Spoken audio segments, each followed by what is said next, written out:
Everest കൊടുമുടി കീഴടക്കിയ ഇന്ത്യയിലെ ആദ്യത്തെ വികലാംഗയായ വ്യക്തി, ലോകത്തിലെ ആദ്യത്തെ വികലാംഗയായ വനിത അരുണിമ സിൻഹ. നിശ്ചയദാർഢ്യത്തിന്റെ കഥയാണ് ഇവിടെ പറയുന്നത്. 1989 ജൂലൈ 20 യു പിയിലെ ലക്നൌവിനടുത്തുള്ള അംബേദ്കർ നഗറിലാണ് അരുണിമയുടെ ജനനം. ഇന്ത്യൻ ആർമിയിലായിരുന്നു അച്ഛൻ. ഹെൽത്ത് ഡിപ്പാർട്ട്മെന്റിൽ സൂപ്പർവൈസറായിരുന്നു അമ്മ. ഒരു ചേച്ചിയും ഒരനിയനും അടങ്ങുന്ന ചെറിയ കുടുംബം. ഉറച്ച തീരുമാനമെടുക്കാനുള്ള കഴിവും ഇച്ഛാശക്തിയും ചെറുപ്പം മുതലേ അരുണിമയ്ക്ക് ഉണ്ടായിരുന്നു. നാഷണൽ വോളിബോൾ പ്ലെയറായ അരുണിമയ്ക്ക് ഫുട്ബോളും നന്നേ ഇഷ്ടമായിരുന്നു. കൂടാതെ പാരാമിലിറ്ററി ഫോഴ്സിൽ ചേരാനും അവൾ ആഗ്രഹിച്ചിരുന്നു. അങ്ങനെയിരിക്കെ CISF-ൽ നിന്നും ഒരു കോൾ ലെറ്റർ വന്നു. അവിടേക്ക് ഇന്റർവ്യൂവിന് അറ്റൻഡ് ചെയ്യാൻ 2011 ഏപ്രിൽ മാസത്തിൽ പത്മാവതി എക്സ്പ്രസിൽ ലക്നൌവിൽ നിന്നും ഡൽഹിയിലേക്ക് യാത്രയായി. ജനറൽ കമ്പാർട്ട്മെന്റിലായിരുന്നു യാത്ര. യാത്രക്കിടയിൽ ട്രെയിനിൽ കള്ളന്മാരും പിടിച്ചുപറിക്കാരും കയറി. അവർ യാത്രക്കാരിൽ നിന്നും പണവും സ്വർണവും ഒക്കെ തട്ടിയെടുക്കാൻ ശ്രമിച്ചു. അരുണിമയ്ക്ക് നേരെയും അക്രമികൾ വന്നു. അവൾ അതിനെ ശക്തമായി എതിർത്തു. കള്ളന്മാർ അവളെ ബലമായി പിടിച്ചു ഓടുന്ന ട്രെയിനിൽ നിന്നും പുറത്തേക്ക് തള്ളിയിട്ടു. പുറത്തേക്ക് വീണ അരുണിമയുടെ കാലിലൂടെ തൊട്ടടുത്ത ട്രാക്കിലൂടെ ഓടിപ്പോയ ട്രെയിൻ കയറി ഇറങ്ങി. രാത്രി സമയം. ആരും സഹായത്തിനില്ലാതെ അരുണിമ നിസ്സഹായായി കിടന്നു. എഴുന്നേൽക്കാൻ ശ്രമിച്ചു. കാലിനു പറ്റിയ ദുരന്തം മനസ്സിലായി. കാലിൻ്റെ എല്ലുകൾ പാൻറ് കീറി പുറത്തേക്ക് നിൽക്കുന്നു. പാളത്തിലൂടെ പാഞ്ഞു നടക്കുന്ന എലികളും മറ്റും മുറിഞ്ഞ കാലിൽ വന്ന് കടിക്കുന്നു. ഒരാൾ പോലും തിരിഞ്ഞു നോക്കാനില്ലാതെ രാത്രി മുഴുവൻ ആ ട്രാക്കിൽ കിടന്നു. 49 ട്രെയിനുകൾ അതുവഴി തൊട്ടടുത്തുകൂടി കടന്നുപോയി. രാവിലെ നാട്ടുകാർ തൊട്ടടുത്തുള്ള ബറേലി ജില്ലാ ആശുപത്രിയിൽ എത്തിച്ചു. പക്ഷേ അവിടെ അനസ്തേഷ്യ ചെയ്യാനോ മറ്റ് സർജറിക്കോ പറ്റിയ സംവിധാനങ്ങളൊന്നുമില്ലായിരുന്നു. പിന്നീട് അവിടെ നിന്നും ലക്നൗ മെഡിക്കൽ കോളേജിലേക്കും സ്പോർട്സ് അതോറിറ്റി ഇടപെട്ട് പിന്നീട് എയിംസിലേക്കും മാറ്റി. ഈ സമയം ന്യൂസ് പേപ്പറിൽ വന്ന വാർത്ത, ടിക്കറ്റ് ഇല്ലാതെ യാത്ര ചെയ്ത അരുണിമ TTRനെ കണ്ടപ്പോൾ ട്രെയിനിൽ നിന്ന് എടുത്തു ചാടി എന്നതാണ്. വീട്ടുകാർ ഇതിനെതിരെ ശക്തമായി പ്രതികരിച്ചപ്പോൾ അരുണിമ ആത്മഹത്യയ്ക്ക് ശ്രമിച്ചതാണ് എന്നായി പുതിയ വാർത്ത.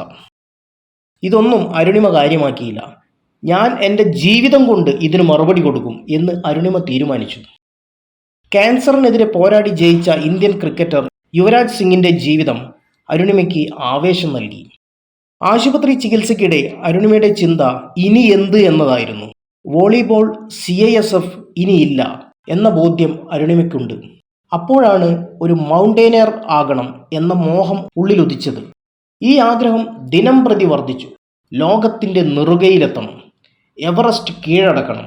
ഈ ആഗ്രഹം തീവ്രമായി മനസ്സിൽ നിറഞ്ഞു. ഇതിൻ്റെ പ്രായോഗികതയെക്കുറിച്ച് ഒന്നും ചിന്തിച്ചില്ല. എയിംസിലെ ചികിത്സയ്ക്ക് ശേഷം വെപ്പുകാലുമായി അരുണിമ പോയത് വീട്ടിലേക്കായിരുന്നില്ല. 1984 എവറസ്റ്റ് കീഴടക്കിയ ആദ്യ ഇന്ത്യൻ വനിതയായ ബചേന്ദ്രി പാലിനെ കാണാനാണ്. ബചേന്ദ്രി പാലിനോട് 22-കാരിയായ അരുണിമ തനിക്ക് പറ്റിയ അപകടവും ഇപ്പോൾ തൻ്റെ ഉള്ളിലെ അടങ്ങാത്ത ആഗ്രഹവും പറഞ്ഞപ്പോൾ ബചേന്ദ്രി പാൽ പറഞ്ഞു, കുട്ടി, നീ മനസ്സുകൊണ്ട് എവറസ്റ്റ് കീഴടക്കി കഴിഞ്ഞു. ഇനി അത് ഒരു നാൾ ലോകമറിയണം, അത്രയേ ഉള്ളൂ. അരുണിമ തൻ്റെ ദൗത്യം പൂർത്തിയാക്കാൻ എവറസ്റ്റ് കയറാനുള്ളവർക്കുള്ള ട്രെയിനിങ് ക്യാമ്പിൽ എത്തിച്ചേർന്നു. ബേസ് ക്യാമ്പിൽ എത്താൻ തന്നെ അരുണിമ നന്നേ കഷ്ടപ്പെട്ടു. ക്യാമ്പിൽ കൂടെയുള്ളവരും ബന്ധുക്കളും എല്ലാവരും അരുണിമയെ പിന്തിരിപ്പിക്കാൻ ശ്രമിച്ചു. ഈ വെപ്പുകാലുമായി നിനക്ക് അതിന് കഴിയില്ല. നീ വല്ല ചെറിയ ജോലിയും ചെയ്ത് ജീവിക്കാൻ നോക്ക്. പക്ഷേ പിന്മാറാൻ അരുണിമ തയ്യാറായിരുന്നില്ല.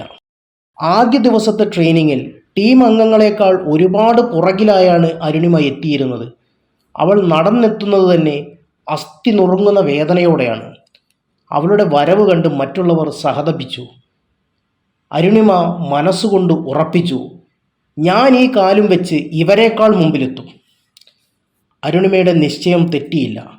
8 മാസത്തെ ട്രെയിനിങ്ങിനൊടുവിൽ അരുണിമ ടീം അംഗങ്ങളെക്കാൾ മുൻപിൽ ഫിനിഷ് ചെയ്യാൻ തുടങ്ങി. ടീം അംഗങ്ങൾ അത്ഭുതപ്പെട്ടു. അവർ പലരും അവളോട് ചോദിച്ചു, ഇതെങ്ങനെ സാധിക്കുന്നു? അരുണിമ പറഞ്ഞു, അതെനിക്ക് പറയാൻ കഴിയില്ല, വേണമെങ്കിൽ കാണിച്ചു തരാം. അതവളുടെ മനസ്സിൻ്റെ ഉറപ്പായിരുന്നു. ട്രെയിനിങ്ങിന് ശേഷം അരുണിമയ്ക്ക് സ്പോൺസറിനെ ലഭിച്ചു. പർവ്വതാരോഹണം തുടങ്ങുന്ന സമയത്ത് ഇവരെ കൊണ്ടുപോകുന്ന ഷെർപ്പകൾ ഉണ്ടാവും. എവറസ്റ്റ് ക്ലൈംബിങ്ങിൽ കയറുന്നവരെ സഹായിക്കുന്നവരാണ് ഷെർപ്പകൾ. ബേസിൽ നിന്നും ഓരോരോ ഘട്ടങ്ങളായാണ് കയറേണ്ടത്. കൂടുതൽ കൂടുതൽ കഠിനമായ കടമ്പകളാണ് താങ്ങേണ്ടിയിരുന്നത്. ഇളകി വീഴുന്ന ഐസ് കട്ടകൾ, അതിൽ ചവിട്ടുമ്പോൾ പലപ്പോഴും കാലുകൾ തിരിഞ്ഞു പോകുന്നു. പല സ്ഥലങ്ങളിലും ഓക്സിജൻ ലെവൽ തീർന്ന് മരിച്ചു കിടക്കുന്ന ആളുകൾ, കൊടും ശൈത്യം. കഠിനമായ ശ്രമത്തിലൂടെ അരുണിമ മുന്നേറുമ്പോൾ പലപ്പോഴും ഷെർപ്പ പിന്തിരിപ്പിക്കാൻ ശ്രമിച്ചു. ഒടുവിൽ ഹിലാരി സ്റ്റെപ്പിനടുത്തെത്തി. ഓക്സിജൻ സിലിണ്ടറിൽ ഓക്സിജന്റെ അളവ് കുറഞ്ഞു വരുന്നു. അപ്പോഴും ഷെർപ്പ അവളെ പിന്തിരിപ്പിച്ചു.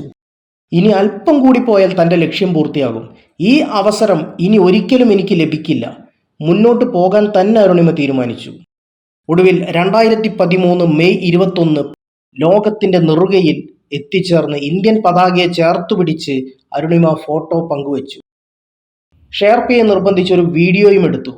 ഓക്സിജൻ തീരുന്നത് കൊണ്ട് ഷെർപ്പ തിരക്ക് കൂട്ടിക്കൊണ്ടിരുന്നു.